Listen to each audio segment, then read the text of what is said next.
आज हम कक्षा 10 सामाजिक विज्ञान भाग 2 का प्रथम अध्याय पढ़ने जा रहे हैं, जिसका शीर्षक है संसाधन एवं विकास।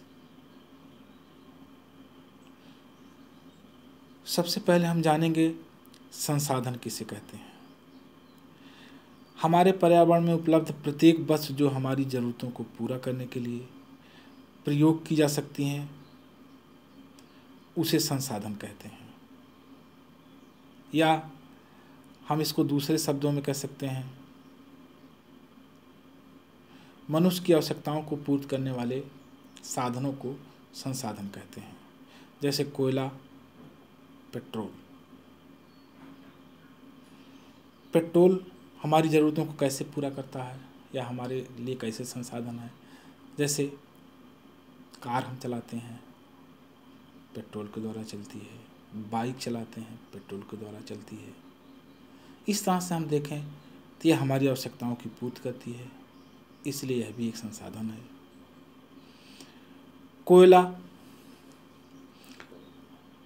कोयला भी संसाधन है। जैसे फैक्ट्रियों और कारखानों में धातुओं को पिघलाने के लिए इसका प्रयोग किया जाता है और विद्युत उत्पादन के लिए इसका प्रयोग किया जाता है। तो इसलिए यह एक तरह से संसाधन है। संसाधनों का वर्गीकरण हम निम्न प्रकार से करते हैं। जैसे संसाधनों के प्रकार। नंबर 1, उत्पत्ति के आधार पर। उत्पत्ति के आधार पर संसाधनों को हम 2 भागों में बांटते हैं, जैव संसाधन और अजैव संसाधन। जैव संसाधन, इन संसाधनों की प्राप्ति जीवों से होती है, अर्थात वे संसाधन जो हमें जीव जंतुओं से प्राप्त होते हैं उसे जैव संसाधन कहते हैं। जैसे वनस्पति, पशु। वनस्पति से क्या हमें मालूम प्राप्त होता है? वनस्पतियों से हमें लकड़ियाँ मिलती हैं, वनस्पतियों से हमें लकड़ियाँ मिलती हैं, वनस्पति से हमें ऑक्सीजन प्राप्त होता है, वनस्पतियों से जीव जंतुओं के लिए रहने के लिए आवास मिलता है। पशुओं से हमें क्या मिलता है?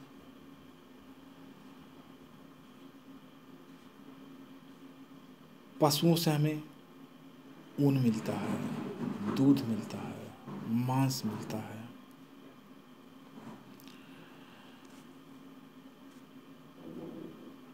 अजैव संसाधन किसे कहते हैं? वे संसाधन जो निर्जीव वस्तुओं से बने होते हैं उसे अजैव संसाधन कहते हैं। जैसे धातुएं हैं, चट्टानें हैं।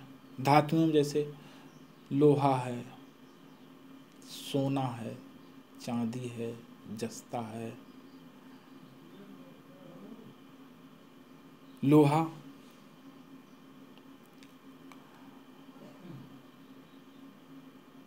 लोहा हमें पृथ्वी के अंदर से कच्चे रूप में प्राप्त होता है। हम उसको फैक्ट्रियों और कारखानों में ले जाते हैं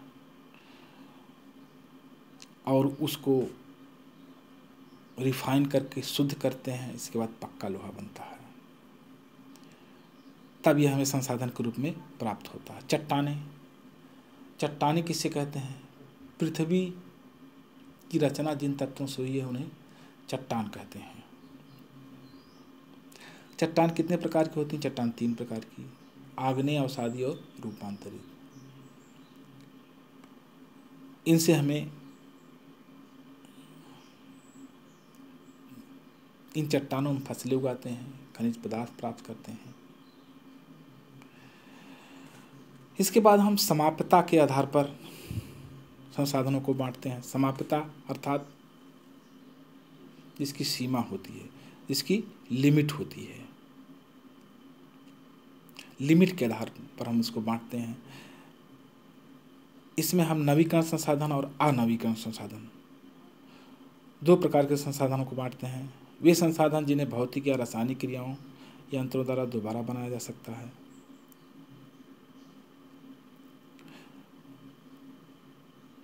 जैसे सौर ऊर्जा, पवन ऊर्जा। सौर ऊर्जा जो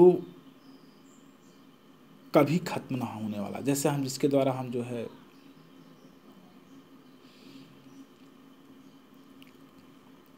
सौर ऊर्जा के द्वारा हम जो है सोलर पैनल लगाते हैं जिससे विद्युत को इकट्ठा करते हैं। पवन ऊर्जा के द्वारा भी विद्युत बनाई जाती है। अनवीकरण संसाधन, वे संसाधन जिनको बनाने के लिए या जिनको बनने में बहुत लंबा समय लगता है, उन्हें अनवीकरण संसाधन कहते हैं। जैसे खनिज, जीवाश्म ईंधन,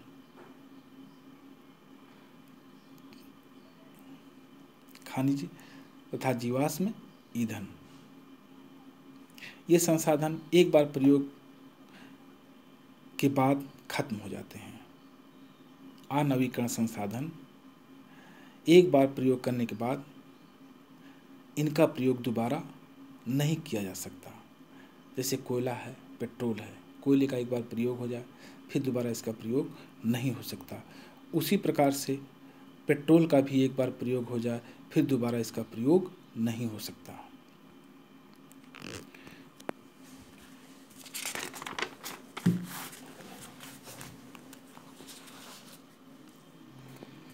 अब हम इसको स्वामित्व के आधार पर संसाधनों को बांटते हैं। व्यक्तिगत संसाधन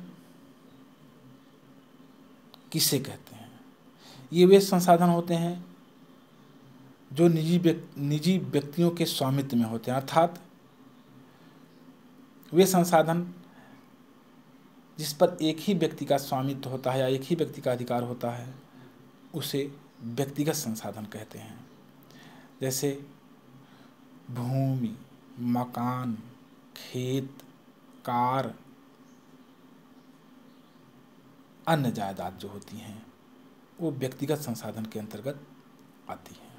सामुदायिक स्वामित्व संसाधन, वे संसाधन जिस पर समुदाय के सभी लोगों का अधिकार होता है, या वे संसाधन जिस पर समुदाय के सभी लोगों को उपलब्ध होते हैं। वे संसाधन जो समुदाय के सभी लोगों को उपलब्ध होते हैं उन्हें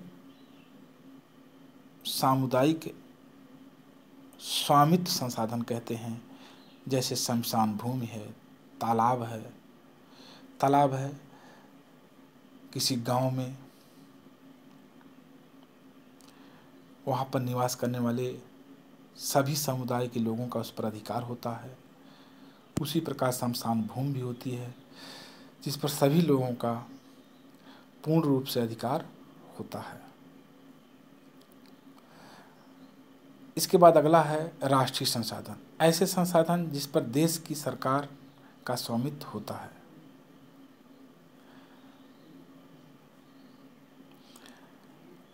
जिस पर देश की सरकार का अधिकार होता है, अर्थात